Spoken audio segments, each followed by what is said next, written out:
Assalamualaikum warahmatullahi wabarakatuh. Halo semuanya, perkenalkan nama aku Cesa Mertuani dari kelas 7I.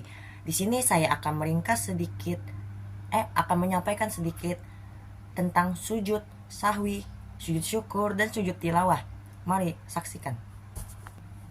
Sujud sahwi dijelaskan dalam buku fiksi Ibadah oleh Hasan Ayub. Rasulullah SAW pernah lupa ketika sholat, sehingga beliau menambah dan mengurangi rakaat sholat. Setelahnya beliau bersujud sahwi. Kemudian Nabi SAW mengajarkan kepada para sahabat apa yang harus dilakukan bila mereka lupa saat sholat, dan beliau bersabda, "Sesungguhnya aku hanyalah manusia biasa seperti kalian. Aku lupa seperti halnya yang kalian lupa.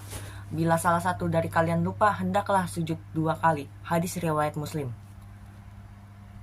Wabah Az-Zuhaili dalam fikih Islam wa Adilatuhu jilid 2 mengemukakan bahwa sujud sahwi diisyaratkan memang untuk orang-orang yang lupa dan ragu dalam sholat. Dengan begitu bertujuan untuk menambal yang kurang atau lebih. Artinya, jika salah seorang kalian bimbang dalam sholat dan tidak tahu sudah sholat 3 atau 4 rakaat, maka buanglah kebimbangan itu dan ambillah yang yakin. Kemudian di akhir sholat melakukan sujud sahwi 2 kali sebelum salam. Jika ternyata sholatnya 5 rakaat, maka sujud itu menggenapkan sholatnya. Namun jika sholatnya sudah genap 4 rakaat, maka sujud sahwi itu membuat setan marah. Hadis riwayat Muslim dan Ahmad. Melansir panduan Muslim sehari-hari, Kiai Haji M. Hamdan Rashid dan Saiful Hadi Al-Syuta, adapun bacaan yang dilafalkan saat sujud sahwi, tidak ada yang riwayat yang menerangkannya dengan jelas. Tetapi ulama fikih menyepakati doa khusus yang bisa dibaca ketika melaksanakan sujud sahwi agar tidak adanya kekosongan dalam sujud yang dilakukan sehingga tetap bisa khusyuk. Riwayat yang menerangkannya dengan jelas, tapi ulama fikih menyepakati doa khusus yang bisa dibaca dalam sujud sahwi agar tidak adanya kekosongan dalam sujud itu adalah Subhana man la yanamu wala yashu. Subhana man la yanamu wala yashu. Artinya, Maha suci Allah yang tidak pernah tidur dan tidak pernah lupa. Dilanjut kemudian oleh sujud syukur. Menurut Detik Hikmah, dalil mengenai sujud syukur terdapat dalam sebuah hadis. Dikatakan bahwa Rasulullah terbiasa melaksanakan sujud syukur bila memperoleh hal atau kabar gembira. Dari Abdurrahman bin Auf radhiyallahu anhu, ia berkata, Nabi SAW keluar menuju bangunan tinggi lalu masuk ke dalam, menghadap kiblat dan bersujud. Beliau memanjangkan sujudnya lalu mengangkat kepalanya. Jibril telah mendatangiku dengan membawa kabar gembira. Sesungguhnya Allah telah bersabda untukmu, siapa saja yang berselawat kepadamu maka ia akan memaafkannya, dan siapa saja yang bersalam kepadamu maka ia akan menyelamatkannya. Maka aku bersujud sebagai ungkapan terima kasihku kepadanya. Adapun niat sujud syukurnya, yaitu nawaitu sujudasi syukuri sunatan illahi ta'ala. Itu tidak perlu langsung Allahu Akbar, takbiratul ihram, tidak perlu ruku, tidak perlu iktidal. Pas dah takbiratul ihram selesai, lanjut dengan sujud.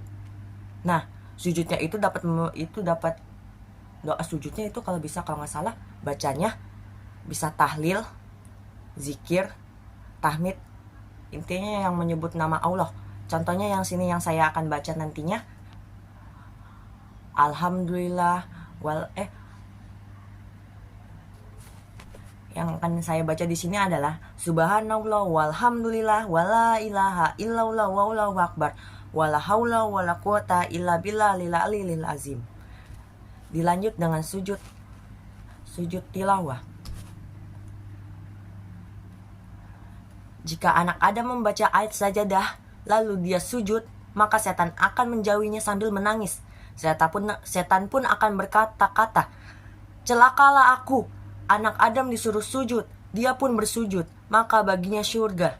Sedangkan aku sendiri diperintahkan untuk sujud, namun enggan, sehingga aku pantas mendapatkan neraka. Ini sujud tilawah ketika kalian menemukan ayat sajadah di dalam Al-Quran.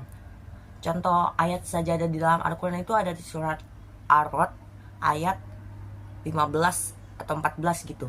Nah, ada juga niatnya untuk sujud tilawah, yaitu nawaitu sajata tilawah sunatan lillahi ta'ala.